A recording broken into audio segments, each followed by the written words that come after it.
I want to set the stage for what we're doing today. Today, I'm going to share some thoughts about fundraising, capacity building, which will, I think, have a deep footing in strategy. I think our time together all year is going to focus on strategy. I am going to sprinkle in some stuff around performance and relationships. Those three keys are the things that I teach, the things that I feel very strongly about as it relates to capacity building, strategy, performance, and relationships in that order. The slowest way to raise money is through strategy because it takes time. The way that this program is budgeted and structured from a time perspective, it's 12 months of us building a strategy. And it takes that time to bake it. If you engage a consultant to help with your strategic plan, in most cases, in best case scenarios, it's 3 to 4 month process. In other cases, it can take longer. And that is completely up to the organization, right? But what tends to drag it out is who's included and capturing everyone's voice that matters, which is why strategy is always going to be your slowest way to raise money, your slowest way to get results, your slowest way to build a sustainable organization. But because we have 12 months together, plus these live sessions and the coaching sessions, we're going to be invested in that process. However, you will hear me talk about performance and you will hear me talk about relationships as a way to move this needle a lot faster in some elements. So what I'm going to share today is going to kick us off around strategy. Your tool, the app that we're going to work through today, we're going to focus on section 1. And that again is focusing on strategy.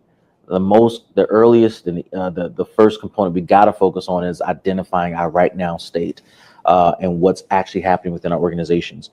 I want to kick off what I have to share, sharing some facts about nonprofits that some of you may be familiar with. Some of you may not have heard this before, but I want to share these thoughts to kind of help you understand why we're having this conversation and why it's important for you to be thoughtful about how you're approaching your work.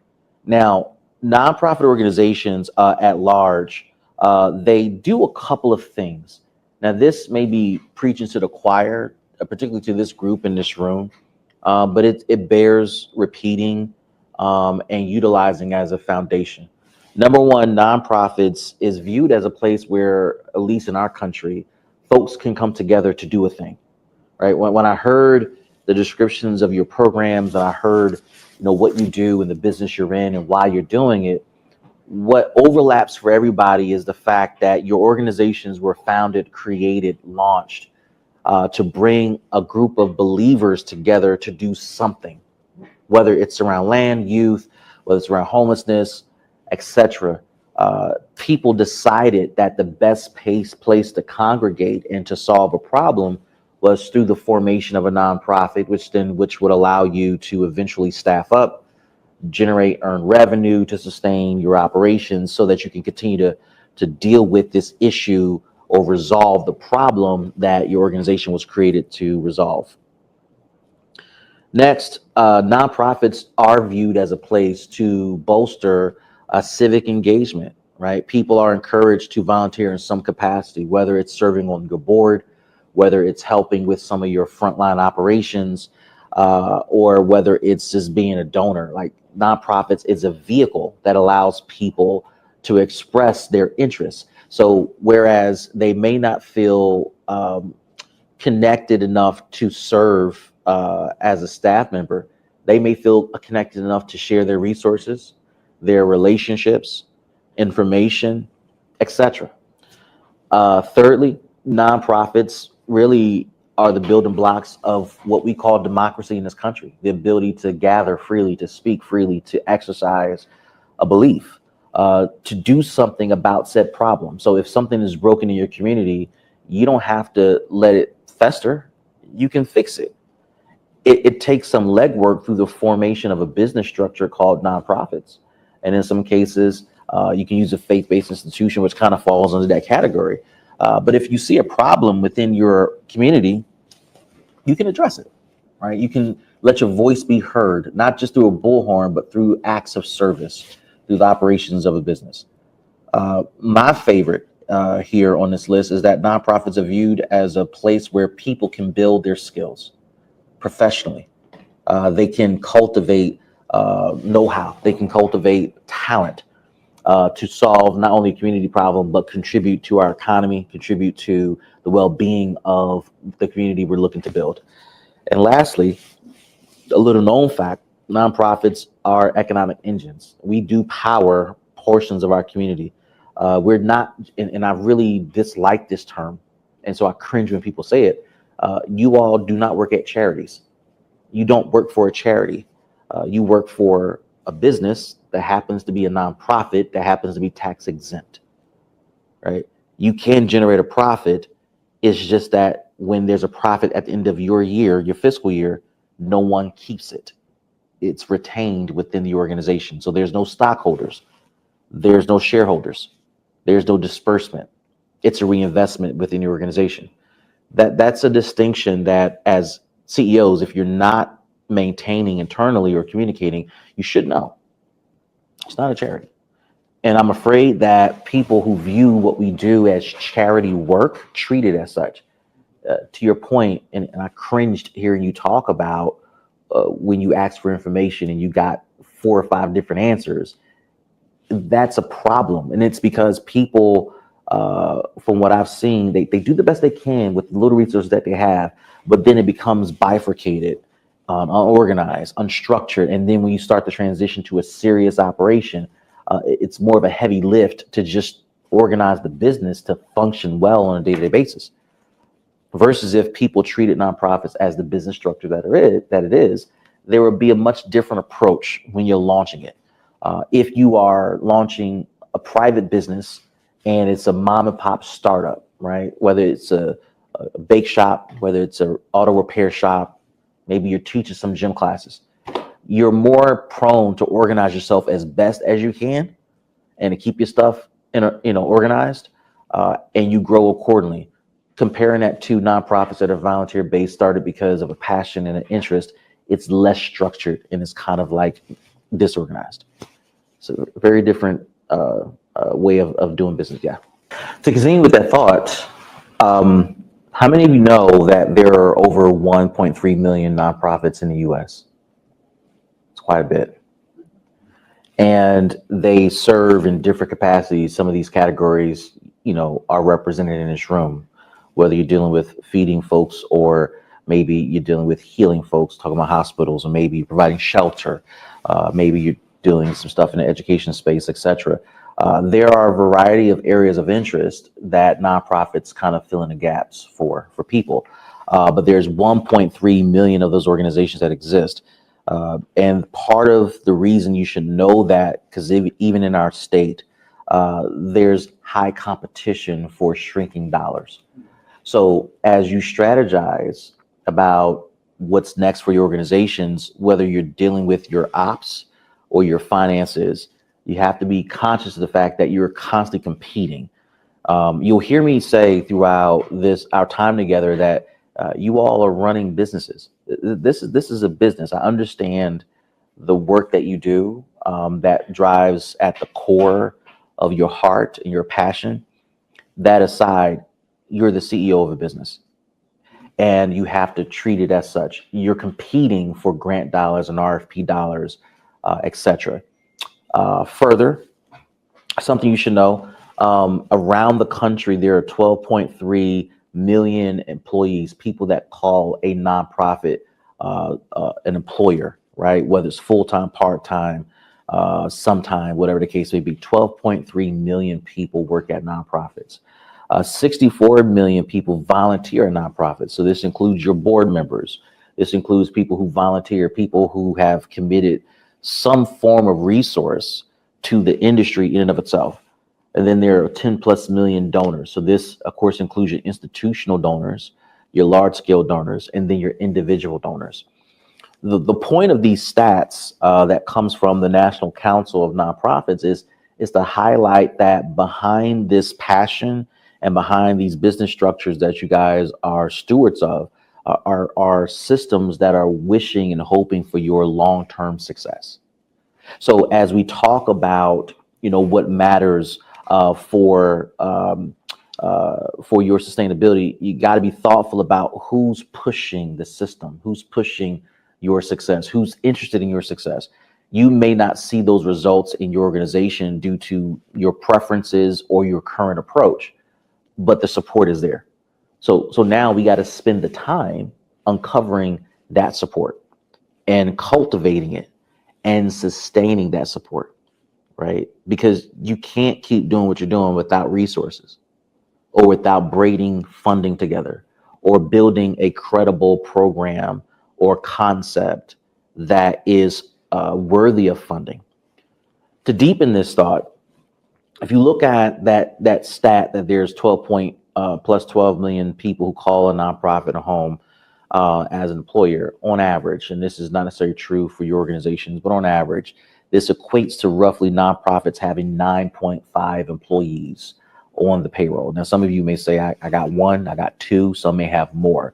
But when you average it out around the country, that's the average employee count that we will see at most nonprofits.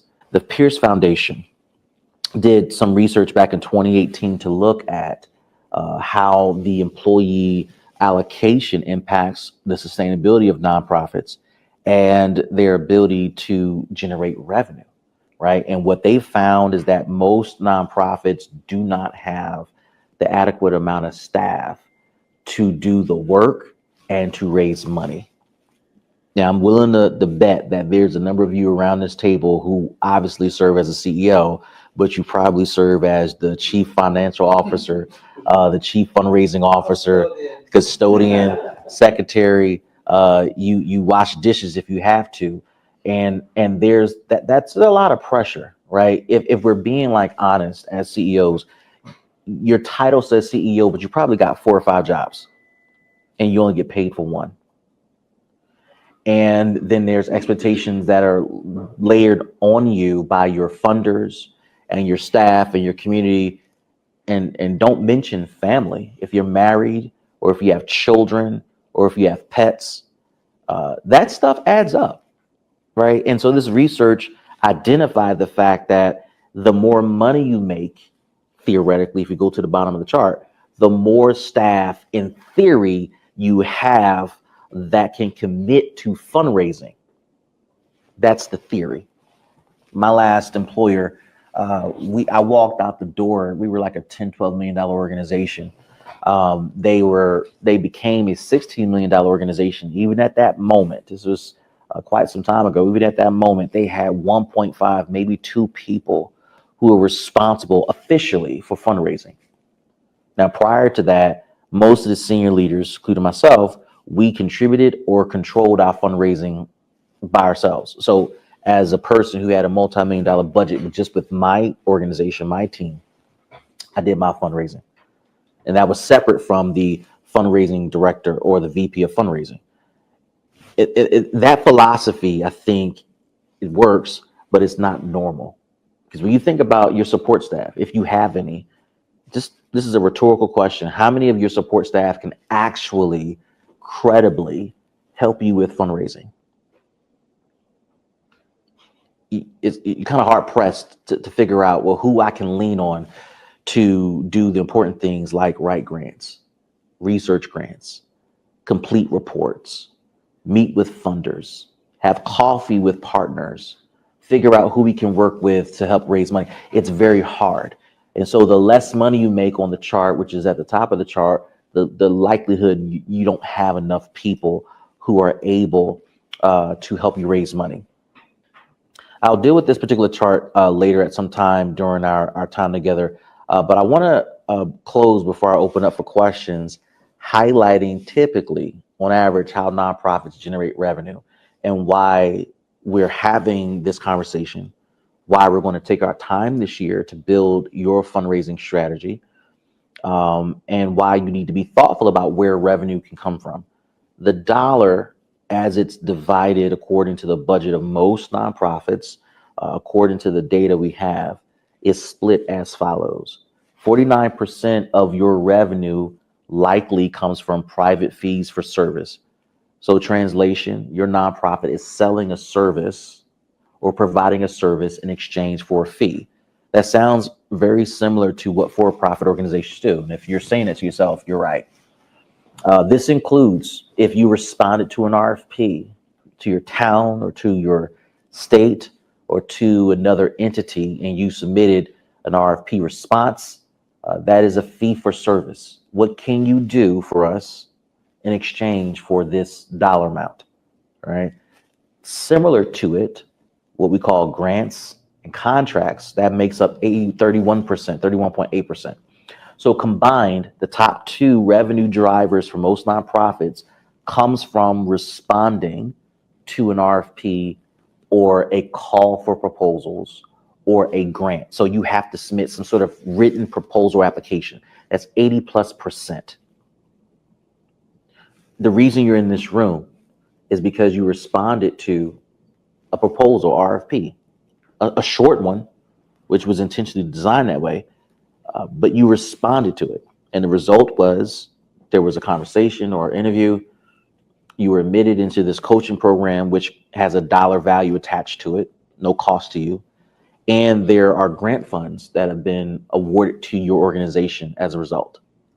So in exchange for those funds and this free service, what you have to contribute is your time. Does that make sense to everyone? Versus in other situations or scenarios, you're providing a service or program, you're deploying resources, people, you're deploying your business model, your philosophy in exchange for dollars. I wanted to highlight that because most folks look at fundraising and say, well, that's not true for me. Well, when you look at your revenue, a lot of it comes from some sort of agreement that you've signed and you're performing a service. It also says that if you're going to generate revenue and get good at it, you might want to get good at the areas where you're bringing in the most dollars, right? So systematizing, organizing, improving the flow and efficiency with which you identify opportunities, you draft and respond to opportunities, and you successfully complete opportunities. This goes back to the story I introduced around raising money over a cup of coffee. Part of what led to that was an intentional campaign. Yeah, there was a strategy, but an intentional campaign of performing well consistently to the point that funders were talking about our program again, but in a positive light. The second fastest way to raise money is through performance, how you deliver on services, the efficiency, the quickness, the consistency, the quality, the results. Because funders are paying for outcomes. They're paying for a numerical result because they too have goals they want to hit with their money, and their board has expectations and their funders have expectations as well. So when it comes down to it, the numbers don't lie. Your heart, will shine through, and your heart matters for this work. But what are the numbers saying? What makes you the best youth serving, homeless serving organization? What makes you the best clinical organization? What makes you the best housing organization? What makes you the best NRZ? What makes you the best fill in the blank? There has to be a reason, and it can't be because I have passion, or we got the best staff in the world, or our board is awesome sauce. I mean, everybody can claim that, and quite frankly, some of y'all are lying. All right? It's not true. Objectively, it's not true. So if we talk about the numbers, what makes you the best or in the top four? We would call that the GOAT debate. And it's the results you get. So we have to be clear about that.